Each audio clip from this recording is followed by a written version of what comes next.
Well, it's probably a great time to welcome you guys to another episode of the McKinney Podcast, where we celebrate what makes us unique by nature. Your camera's right there, buddy. There You got your own camera. Up? There you go.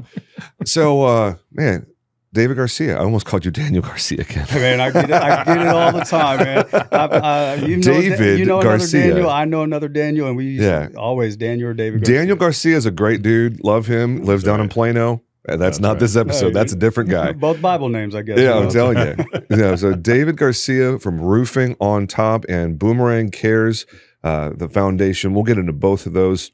Welcome to the show, man. Glad to have you. I appreciate you guys very much for having me, man. It's an honor. I love you guys. I've known you guys for a while, and it's I see and hear what you guys are doing, and I love every aspect of it, man. Oh, well, thank you. No, I do have to say though, we've been waiting for this episode doubly long. Yeah.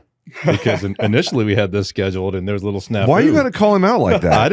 I was very neutral. I was very neutral. I was going to leave it alone because I didn't want to put him on blast like that. But Fred just jumps right out there. And I'll tell the audience what happened. All right, I missed our scheduled date to come in here and do our podcast, and they text me the morning of and said, "Hey, are you coming in?" And I looked. I said, hey, "Isn't it the next Friday or whatever the case would be?" I was like, "Hey, I'm so sorry," I don't know what happened. And I'm not like that, and it blew my mind. And I will, The only reason why it was such a bad thing is I was really looking forward to that conversation. Right. I was like, dang it! Well, but here we are, and I am so glad that we get to have this chat with you because you have a different take on things. Just from hearing from what you say at the chamber and what you do in the community, the fact that you started Boomerang Cares and all of that, because you don't just have Roofing on Top, you have do you still have Boomerang Marketing Agency? I do. Yes. Okay. Yeah. So Boomerang Strategies is still a thing. Okay. I hadn't seen it in a while. I just didn't know if that was still going on. Obviously, you guys have other things going on. Yep. So why don't you give us the backstory? How did David Garcia get to this chapter of his life? Like whatever you want to share, growing up, relocating from wherever you were before McKinney, whatever. We want to hear all of it. Well, let's see if I can put it in a nutshell. So Boomerang Strategies, my marketing agency, started that 11, 12 years ago. And I'm a firm believer, the more you throw out, the more you get back, hence the name Boomerang. And that's just not with business, that's in life in general. You kind of just mentioned, you do things different. I really don't think I do anything different. I just have a focus on what I love and have a passion of. And I think it works. That's really what it boils down to. And it's more of doing good things and good things will come back to you, and it truly has that aspect of it. And it's not a short game. No way in heck it's a short game, man. And you guys know that. It takes years or whatever the case may be. But when you start planting seeds, you start putting good things out there, good things come back. Yep. And so we started, I started my marketing agency 11, 12 years ago. And I started seeing that, and before then, why I named it Boomerang Strategies, because I started networking. Networking changed my life. And I tell everybody this, one-on-ones or even in podcasts, that networking changed my life. I was going through a bad area of my life during that time. My dad just passed away. I don't know if a lot of people know that my wife and I, we had gotten divorced at the time and remarried, by the way. And it's crazy. I love that story, man. Two beautiful children now. Love that story. And during that time, I was working with a moving company, Hot Shots. And I was doing networking. And man, in the first 3 months I started networking, this was probably back in 2009, started the McKinney Chamber of Commerce, went to the Allen Chamber of Commerce, and really focused on, man, these people really care, And when I first went to the Chamber of Commerce, I looked at it and I was like, all right, I didn't know what I was getting into. I just heard of, older white people going in a room that didn't really care about, just looked at business in a whole. And I was nervous. I'm 26 years old, 27 years old, coming in, and I was only, at the time, only Mexican guy at the Allen Chamber of Commerce. Yeah. And I walk in, and I'll never forget, her name was Angie. She was the host at the time there, the part of the Chamber of Commerce. Mm-hmm. And she said, hey, love having you here.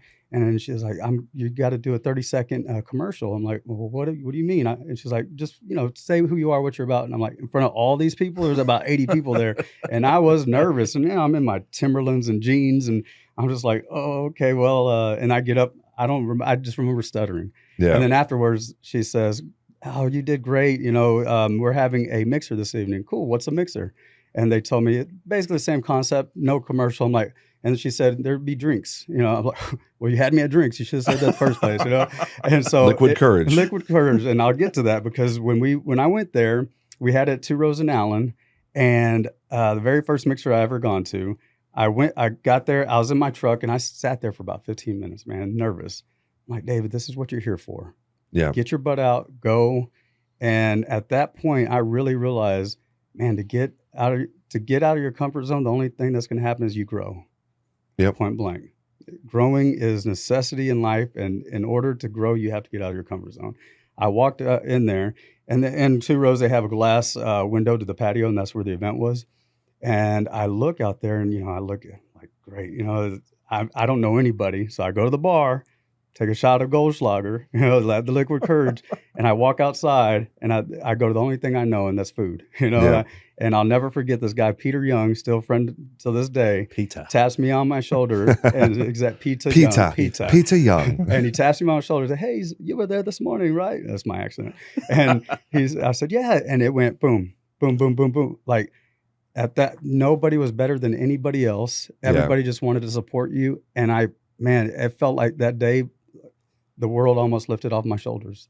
It was an amazing feeling. Isn't it great, man? Oh my gosh. And that's why I tell everybody, it didn't just help me with my business perspective, but it changed my entire life because I was bartending at the time, getting up late, waking up or going to bed late, waking up late, and really didn't know where my life was going. Yeah. And just being around positive energy people that wanted to support you made a world of a difference.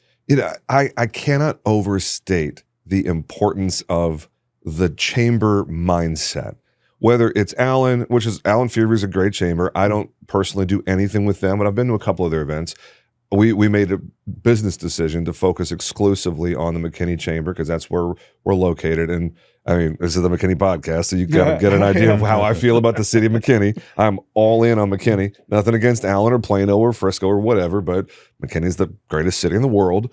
But there's this difference between folks that aren't chamber people. They're just doing their business, in sales, or they own a small business, whatever. But they're not plugged into a chamber or another organization like it. I've never found another thing quite like a chamber kind of organization. And there's varying qualities of chambers. I've been a member of 4 chambers in my 14 years in business. McKinney Chamber is easily the best one by a mile.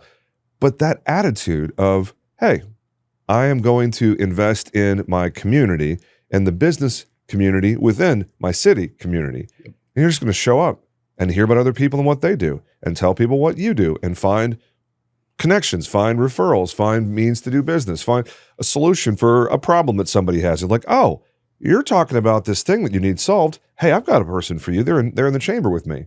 Just that attitude of, I'm going to invest in my community and be around other people that are doing similar things, whether it's a nonprofit or a for-profit venture or, somebody who aspires to do something like that. It's like, I would be remiss if I didn't say, I don't know what you mean, because it just makes perfect sense. Because that chamber mindset, it really is just a different way of thinking about business. Because, I mean, being in business or nonprofit or whatever, it's lonely. Because the general public that's waking up and going to their 9 to 5, they just don't have the same understanding. And a lot of people that listen to this podcast are folks that are, not sitting in an office, working at the 9 to 5 in their desk and their cubicle somewhere. That's just not really our audience. We got a lot of folks that are, kind of doing their own thing. That's kind of how we've built this podcast audience, is people that are doing the similar stuff, trying to build a business or grow a nonprofit or support a cause, or, they're a professional mom and they're listening with their phone sitting on the kitchen counter while they're making snacks for their kid or whatever. Yep. That's, I don't know where I was going with that, but it's like the chamber mindset is special. Yeah. And it's not even the chamber mindset, it's relationship mindset. Yeah. And that's truly what it boils down to. But Chamber of Commerce is, I just mean the structure of it. Exactly. The Chamber of Commerce gives you the guide. Yeah. And that's what it provides. Yeah. And you truly do get what you put into it. Yeah. And when I say the relationship side of it, you don't have to go to necessarily the chambers. There's a lot of different networking groups, but get involved. get involved. And I believe the Chamber of Commerce is the best place to do it. Yeah. At least the starting point, because they have the guide and the path and the blueprint. Yeah. And it makes a world of a difference, because when you start building those relationships and you really start caring about what you're doing for others will start caring about you. Yeah. It boils down to how you're going to live your life, basically. And are you going to go into sell, or are you going to go into provide? Yep. You got two different scenarios and a way to do it. When I started, I didn't know what to expect, but I started seeing how I was able to help. And it took months to do that until help started coming my way. Yeah. And I was like, oh my gosh, this is how it works. Yeah. Everything boils down to what the good Lord says: help others. You know, truly, and it truly does come back to you. Have you ever read the book The Go-Giver by Bob Berg? I've not. Yeah, I think you'd love it. Yeah. You kind of live out some of those things that are in there. I know Fred's probably read it, The Go-Giver. Mm-hmm. But I mean, anything Bob Berg wrote is solid, but The Go-Giver is probably his most famous one. Okay. It's basically lead with giving, find a way to, and most people, when you say give, thinking financially, it's like, man, I know for sure in McKinney, and especially with all the nonprofits that we're connected with, your money's important, but your time, your effort, your energy, your promotion, your advocacy, like all of those things are just as important as your dollars, if not more so. Oh yeah, man, 1,000%, especially transitioning to that nonprofit world. You get burned out. You get, I wouldn't say burned out, but you get to that tipping point where you're like, man, what am I doing this for sometimes? Yeah. But then you touch that one person and you're like, oh my. And it reminds you of your why. I'm doing this every time. With Boomerang Cares, when we first started, we started this back in 2015 with Boomerang Strategies. And we started it at during Christmas time at Mexico. And this was in Allen again, at a Mexican restaurant. And I remember the whole reason I started my foundation, man. I remember when I was a kid, I was either 4 or 5 years old, either the Salvation Army or the church came to my house with a bag full of toys. Unexpectedly, we didn't know that they were coming, and they gave me this toy truck, and I'll never forget this. I was 4 or 5 years old, and we didn't have much at all. And I remember my dad was mad because it's a pride thing. He didn't know they were coming. And as a father, I get that. Like, it makes me sad to know that my dad probably felt like he couldn't provide for his family. Yeah. And this person's coming in, and we didn't ask for it, but either somebody nominated us or my mom probably signed us up for something. And they gave me this toy truck, and man, and I didn't realize what kind of impact that made until years down the road. In 2015, I wanted to do something that the community gave to us when we were kids. And I remember when we had that, it was just a little networking thing. Hey, bring a toy. And we probably had 3 families that year, helped out 3 families. Every year after that, it started progressing. It started getting bigger and bigger. 2020, we had our first gala at Gather in downtown McKinney. And I didn't know what to expect. Nothing. I didn't know what to expect. And it just got so big to where I was like, okay, I want to do something else. And I remember going to the mayor at the time, George Fuller. I asked him to sit down and have coffee, and wanted to see if he would, talk at our gala. And I sat down with him and told him what we're doing and how we're doing this stuff. And he wrote me out a check for $2,500. I was like, George, I'm not asking for this. I just want to see if you can. He was like, no, I love what you guys are. I was like, oh my gosh, this is a blessing. Thank you. Yeah. And so we had our gala, and it was packed. It was amazing. My heart, James, and he was there. It was so full. Like, I could not believe what we did at that time and where we started. And so we weren't even raising money at the time. It was just toys still. And we ended up, doing our little presentation. We talked to them about who we are, what we're about, why you're here, and then introduced George and his wife again. And they spoke, and then they surprised us with a $10,000 check. I was like, oh, man, I couldn't tell you what that meant to me. What that meant. That's such a George and May Lee story. It sure was. It was amazing. And I owe them, just the gratitude for them, and from there I was like, oh my gosh, because everything was still kind of going through Boomerang Strategies. I was like, oh my gosh, I need to make this a 501c3. Yeah. Because I don't want any IRS issues, nothing like that, nothing. And so from that point I made, Boomerang Cares Foundation, 501c3. Now it became an actual nonprofit. And so each year it's just started going bigger and bigger. And last year from our gala, I think we helped out over 100 families, something like that. And it was, we raised a good amount of money. I mean, it was, and during that time frame, you know, we First United Bank lets us use their conference room for our toy store, I guess you could say. We get all the toys. We get nominated families from the public, basically, and they sign up. We contact the family and let them know, hey, so-and-so nominated you. You know, these are our time frames for you to come pick up your toys. Well, we set it all up in categories by ages and gender sometimes, but mainly ages. And then we let the families come in during their time frame and walk the store and shop for their kids during Christmas. And they get, you know, a specific amount of items. And then we give them a gift card and then a holiday dinner. And it's... And I'll tell you the reason why I say sometimes you get, you know, and this is every nonprofit, I believe, they work so hard and they feel like, man, sometimes what are we doing this for? Last year, we saw this guy pull up and he's pacing back and forth in the parking lot.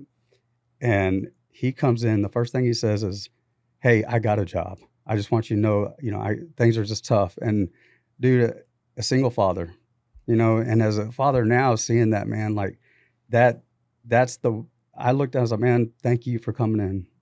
Your kids are going to have a great Christmas, man. You're doing everything you can for them. Just showing up like that and letting your pride down, man, I applaud him for everything. With man, that's when you just want to look him in the eye and be like, you're doing a good job, Dad. That's right. And just give him a hug. And I did, like, man. Hey, man. And he started crying, man. Of course you did. I started crying. You know, of course. I almost cried right now hearing it because it's like the emotion of that. I get From it. one man to another. It's like, I mean, God, the message to those guys is like, you're doing a good job. Yep. You're present. You're working hard. You care. You're doing a good job, Dad. That's right. Because there's not a lot of single dads out there that have their kids. Right. Like that's not nearly as common as the deadbeat that walks out, unfortunately. Yeah, unfortunately. But it's like, I mean, but even then, I mean, you think about it as, you know, we're three dudes here, you know, we want to appear that we've got it together all the time. Yeah. Even when we don't, you know? And so, you know, I love that, you know, I just love your transparency, you know, saying that, you know, when you were, you know, you know, that you're in a rough spot in life, and, you know, and you're sharing about, you know, your relationship with your wife again, you know, which good for you, you know, it's just a level of encouragement there. But, you know, you started right in with, you know, the professional David, you know, and that's when I met you, you know, so you're probably kind of happy to see another non-white walk into the Allen chamber, right? You know what? True. And nothing against, like, I probably shouldn't have said it that way earlier. No, you're good. That was my mindset. And I want to be real with you guys. Like, this is a different setting where I know you guys and I could be real with you guys. 100%. That's right. And yes, the mindset of this was back in 2009, the culture of thinking, hey, this is what the Chamber of Commerce is. Right. Yeah. Is not what it is. And it's actually even evolved. You know, it's changed even from then. You know, there are more minorities now. Right. You know, would I like to see more? Of course. Yeah. And that's what I feel like our presence in there is about. And people that see us on the public platforms see it, man, if they can do it, I can do it. You know, and that's my biggest thing, because even with the nonprofit world, with those people helping me out when I was a kid, I feel like my mission now is, if I'm able to help out one child that person did for me, and I don't even know if they are volunteers, they maybe didn't want to be there, but they helped me in a way that I'll never forget. Yeah. And if I could help one child that person did for me, and they go off and do something bigger and better than what we're doing, that's it. That's right. Man, this is why hospitality is so important. Whether it's you feeling welcome at the Allen Chamber or that dad feeling welcome walking into a building where he was uncomfortable, hospitality is everything, man. Oh, man, it is. Like, because giving people a sense of belonging. That's right. Like, humans are herd animals, man. We're not designed to be solitary. Like, we're not the house cat. Right. That's like, leave me alone. Like, humans. And that's nothing against people who own cats. Right. Hey, it's not at all. I'm a dog person. I have a fundamental distrust of cats. I think cats are jerks. Every cat is a jerk. It's just a question of how big a jerk it is. Yeah. But I mean, all that to say, like, creating a space where people belong and where they feel like they belong, without making a political statement. whatever your demographic is, I don't care. That's right. Like, we're not in lifestyle policing, or choice policing or race policing. Yeah. Like, it's not the white chamber. I understand that there's a Hispanic chamber and a black chamber and whatnot, but those things were created because the chamber didn't do a good job of helping people belong decades ago. Yeah. Decades ago. Mm-hmm. I firmly believe if things were like, if someone hit the reset button and no chambers existed anywhere, there wouldn't be a Hispanic chamber or a black chamber. You're right. In today's world, because the people that make chamber happen would be super inclusive and be like, I don't care what color skin you are. I don't care what country you're from. We don't care how much money you have, what industry you work in, how big your company is. We don't care what your lifestyle is. We don't care if you are a crunchy granola eating person or whatever decisions you make. If you have kids, if you don't, who you love, who you don't love, like doesn't matter. You belong.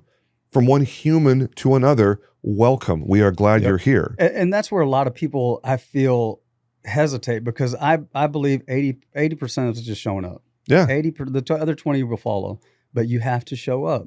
And what I've learned and what I've seen is where most people fail is simply not asking. Yeah. Because, like, going to y'all's point, when you're in a safe environment, it's okay to give help. It's okay to ask for help, regardless of what that help is. Ask, because you never know what you're going to get unless you ask. Mm-hmm. And so then that's huge, and it's important because businesses don't work unless they ask for, hey, will you buy my product? Will you use our services? You have to ask.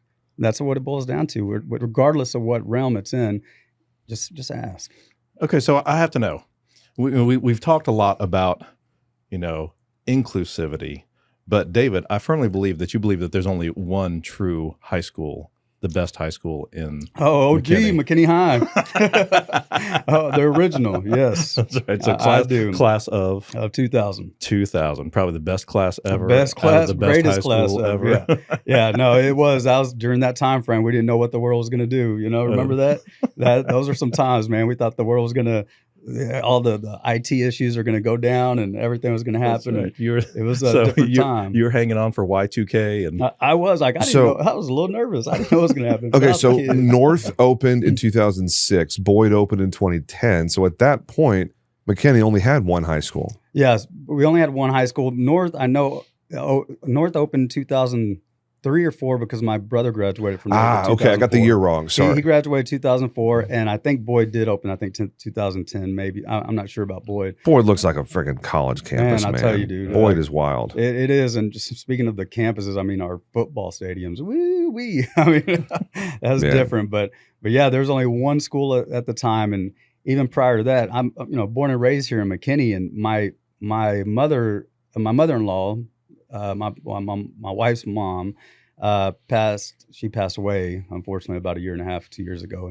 But she graduated from Fabian back in 78, I think. Wow. Something like that. Back when Fabian was the high school. Back when Fabian was a high school. Yeah. So that's crazy, So deep McKinney roots.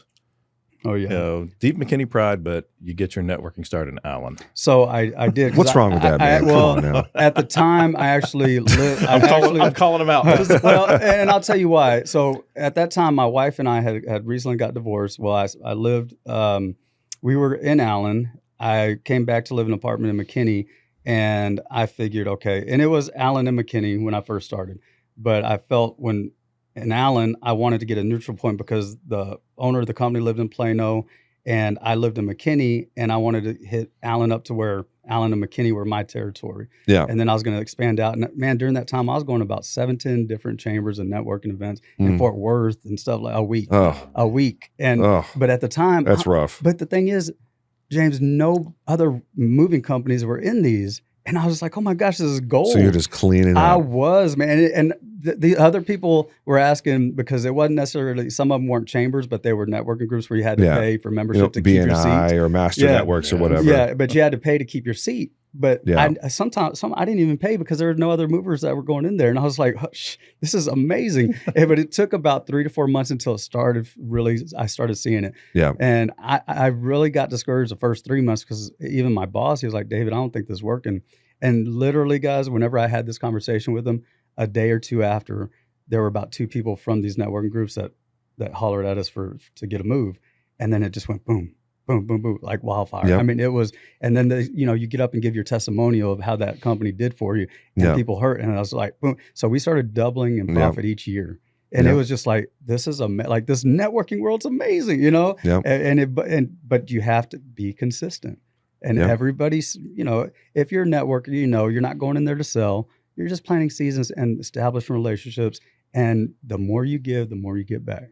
But it does take time. And I hear a lot of people when they try to join the chamber or something, it didn't work. I'm like, well, how long did you go? 3 months. I'm like, well, that's why you have to be consistent. Yeah. It just whatever you're doing, whether it's a paid group or the chamber or whatever else, like my rule for anything is give it 6 months. Yeah. Give it real effort.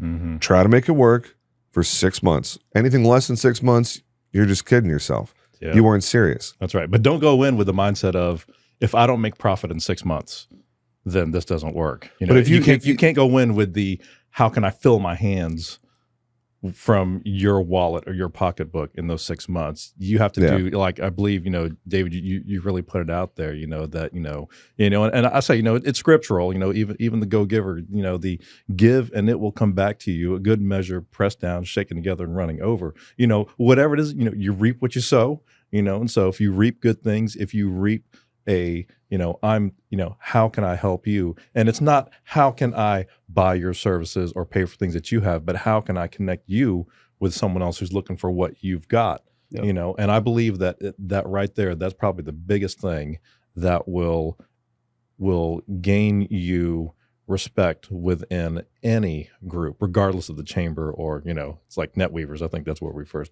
first, recognized, oh, wait, I've seen this guy from the Allen Fairview Chamber, who knows? But, yes, definitely give it that time, because you will never get anywhere with the mindset of how can I get into your pocketbook or how can I get into your wallet? Right. And so, so there's only one true high school here, but let's go back even further, because, you talked about your dad and being a little bit, put off at the fact that Salvation Army had showed up. What was it like? What was it like for little David? Oh man. So we grew up very humble, I guess you could say, not a lot of money, but I didn't know we didn't have a lot of money at the time. I had 5 other siblings that were really close in age, and man, we had a good childhood. I say that because we were together. It didn't matter if we were poor or rich, we were happy, and that's what really correlates with me whenever, we talk about my childhood. But the crazy thing is, I say that, but growing up, man, I'll probably never even share this. I felt ugly. I felt, I never had a haircut. And I think people had made fun of me and stuff like that. Maybe that's what it kind of boils down to. And I always had hand-me-downs. And I felt like I wasn't, not just good enough, but I felt like I wasn't, I didn't know what cute was, or anything like that. Nobody ever called me cute, And so growing up, I always felt I was very shy. And it's kind of, my wife was always like, you were shy? Yes. Like I remember even at my birthdays, whenever, they'd sing happy birthday, I was wearing Velcro shoes and I'd act like I was tying my shoe, stuff like that, to where it didn't even make sense. But I was real shy at the time, and I really didn't get out of that until probably my high school years. It was hard for me to feel where I belong. I played sports my entire life. That's all I cared about, And so growing up here in McKinney, the population 30,000 probably, there weren't a lot of minorities playing baseball and soccer. So I hung out a lot with the white people, and I did, because they were the ones that were playing the sports. Mm-hmm. And so I remember in my middle grade years, I was, starting getting introduced to, the different crowds. And it felt like I wasn't good enough for the Mexicans because I didn't speak Spanish. I'm not fluent. I'm better now. Like I can speak it now, but I wasn't fluent, but I wasn't white enough for the white people. So you're in between tribes. I was in between. And hanging out, with the white people, they didn't never mean anything about, they were ignorant, I guess, in a lot of ways, saying, I was fast and stuff. So, Speedy Gonzalez, stuff like that. But that, again, didn't mean anything by it, I don't think. But just things like that's where I'm like, man, these kids don't think about stuff like exactly. And they don't. They just see the cartoons and I'm Mexican and I'm a little shorter. And then whenever I try to hang out with the Mexicans, I see you over there hanging out with white people and you're just sports. And so it's just, it was hard. It was really hard. And I really didn't find myself until later. And, because I was straight and narrow, I was going to be a professional baseball player. Boom. That's all I wanted to do. Play college ball, everything. And at that time, I just realized, man, I don't give a what anybody thinks. Mm-hmm. Anybody. My path is where God wants me to go and be a vessel for him and help whoever I can out. Testify. And that's all that I started thinking about. Yep. And even to this day, I get people that, friends, from high school and stuff. Oh, Mr. McKinney, this or whatever. I'm just like, dude, if I can do it, you can do it. That's right. Don't stand on the sidelines. Yep. Mm-hmm. And that's where it's just like, okay, what can we do to help each other? And what can I do to be on this platform to help you see your potential? Which brings me back forward to, one of the first times that I looked at you, I was like, oh man, this guy's different. Scholarships. Yeah. What was when did you first do your scholarship at the high school? So my dad had passed away in 2009, and my mom wanted to do something to remembrance him by, and we started the David V. Garcia Senior Scholarship there for the McKinney High School and McKinney North, because that's where both of myself and my brothers played. And we started that memorial scholarship in 2011, and that's one of the best things I could do, because my dad, it's crazy to say this, man, but my dad taught me so much, probably more after he passed away than when he was alive. Yes. And I say that because he never had a voice. And it hurt me. Like when I was in high school, I saw the potential he had and the things that he was going through with work, and he never spoke up for himself. And he taught me, without even saying it, David, you're going to be better than this. You're going to have a voice. You're going to speak up. You're going to do some good stuff. And unfortunately, he never really got to see a lot of that, but he was able to instill in me of his character and what I'm capable of doing because of what he didn't do. And I wish I could tell. And I tell him all the time, but it's just It's just one of those things where, man, he didn't believe in himself, and that's what hurt me more than anything, because of the potential I saw in my dad and who he was and what he is. It's amazing. It's amazing. And so yep. I appreciate that, man. It's just it's something different, and I'm sorry. And but yeah, so we started the scholarship 2011, and it's a blessing, man, because these kids the first kid that we gave the scholarship to, I think he's like 33 years old now. Yeah. And that blows my mind of where they're at. And when I got a scholarship in high school, I got one for the Eric Day Award. And the cool thing is, when I started the scholarship, his parents were still doing that scholarship. And so when I got up and spoke, I told these kids, and baseball is a family. It's not just, it's not just a sport. When I got a scholarship, they're right there. And they knew this person that had this scholarship. And we all grew up in McKinney, and McKinney is a family. Yes, we've grown more, but man, when you put yourself in that family atmosphere, whatever sport, whatever group that you're in, you become a family. And that's what when I get up and talk to these kids every May, and that's what I tell them. I present the scholarship. I tell them who my dad was. I give them a few life lessons. I tell them about relationships. I tell them to build things, because you can't do everything alone. And family is what's most important. And sometimes it's not just blood. It's these guys right here. Yeah. So I'm gonna pivot back to the shirt you're wearing and the hat on your head. Yes. As we just got a couple minutes left in this episode. Roofing on top is the main thing for how you provide for your family. Right. and the team that you lead. As we live here in North Texas, there are probably more roofers in the DFW area than any other metro area in maybe the whole country. I don't know. Texas is deregulated for roofing, so it's kind of the Wild West with roofing. Mm-hmm. What's one piece of advice, maybe two pieces of advice, that you would give to people out there? Because folks generally have a good understanding of what roofers do. We don't need to spend 20 minutes talking about the roofing industry. Mike Iman, who I know with what's the NRS, their commercial? What's Nimble Restoration is their company. He's been a guest on the show. And we talked a lot about just roofing in general there. What kind of advice do you have for people? We're not really in storm season right now. We're probably not going to have big hail problems for a few months. What kind of advice do you have for people when it comes to their roofing? Making the right choice with the contractor, stuff they can do with their home. Really, whatever advice you want to give. You know, it's funny. I just put a video out this morning. Talked about it. Actually made the video yesterday. Put it out this morning.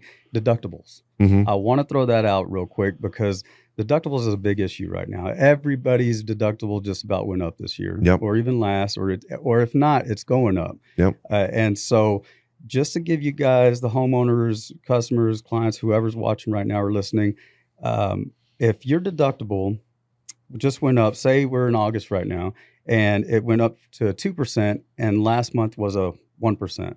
Well, when you file your claim, if you put it, even though your deductible is 2% now, if you file that claim from that hailstorm date in July, when your deductible is 1%, well, then your deductible is going to go off of that 1% versus that 2%. Date of loss. Date of loss, exactly. And so it's all about when that date of loss occurred. It doesn't matter about what your deductible is at that time, but you usually have about a 1-year time frame to do that.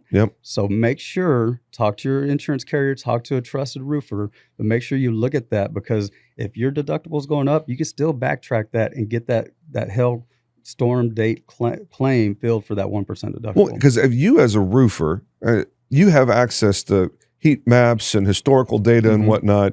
You can look back and see, hey, you know what? Based on your address, based on weather activity, it's very likely that this damage occurred on April 17th or whatever, you know, based on the historical data. So, you know, for the homeowners out there, you don't have to know exactly when it happened. You know, if you know it was this year, if, you know, you've started leaking somewhere, well, you know, talk to the roofers. Just talk to Roofing on Top or whoever your favorite roofer is. If it's not Roofing on Top, because just like your roof, their service is on top. That's right. So, you know, we can go a lot of ways with that because we started playing with that whole thing. And, but don't want to go. I love a good tagline, man.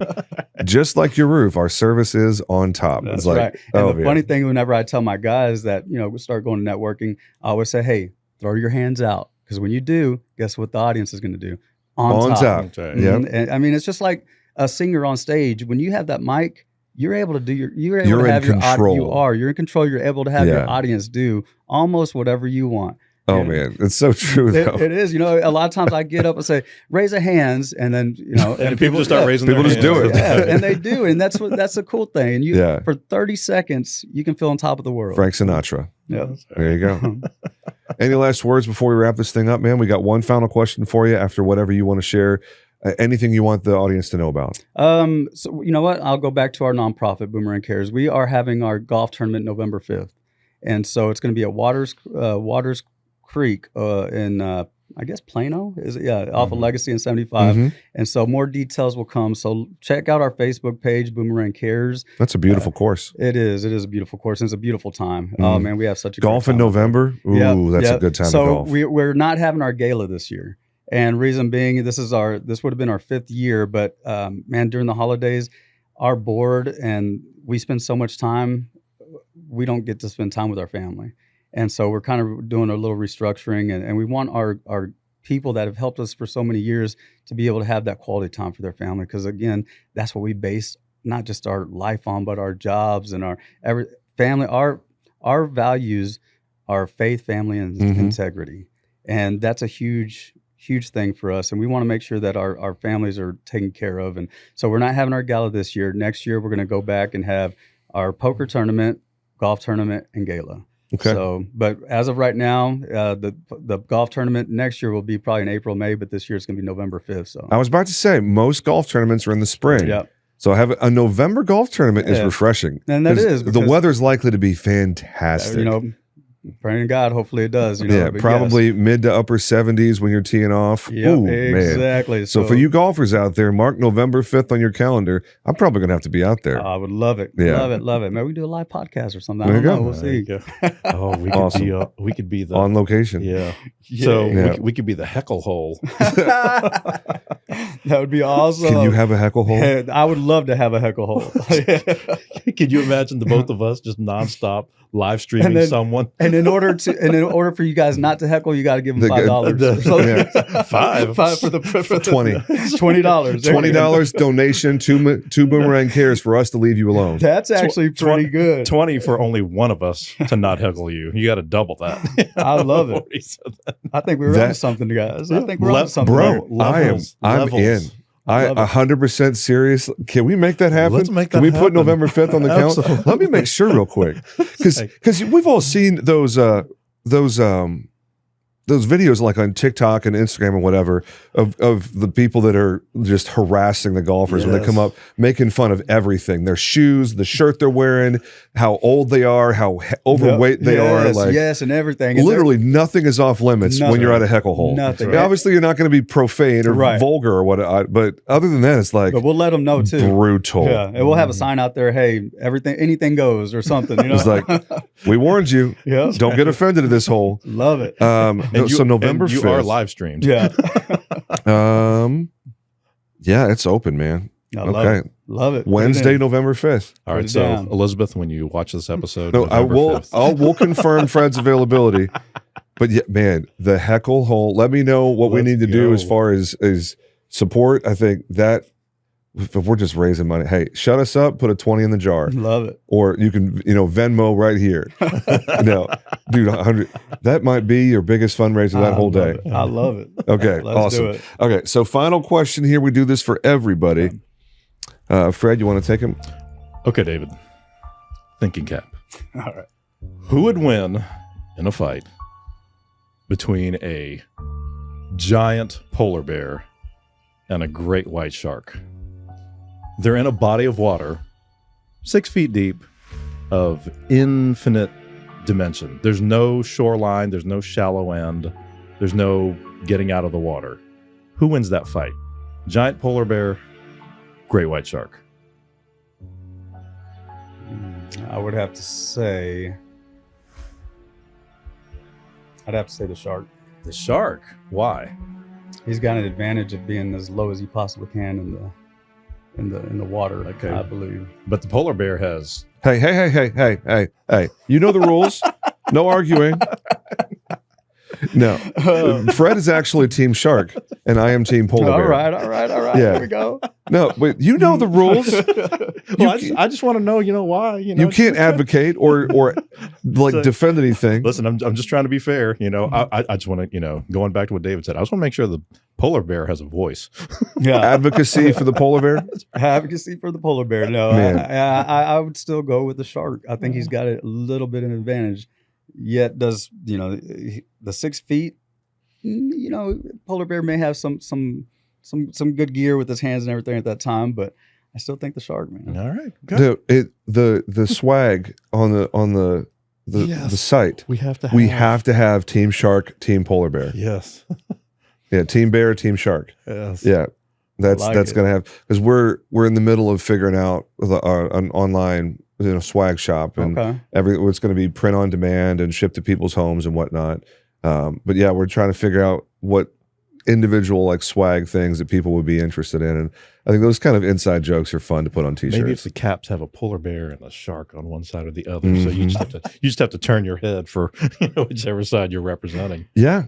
Or I just have two different hats. Yeah. One for Team Shark, one for Team Bear. Yeah, on the back. Yeah. Yeah, right there. That'd be great. Man. Now, he is David Garcia, Roofing on Top and Boomerang Cares Foundation. We'll get all the stuff for the links in the show notes. And David, thanks for stopping by, man. And I appreciate you guys so much. And thank you for everybody watching and listening to this. This is a true blessing. And you guys are doing some great things. And I truly appreciate you guys. Love it. Okay. Folks, it's been another episode of the McKinney Podcast. We celebrate what makes us unique by nature. We'll catch you next time, ladies and gentlemen. Y'all take care.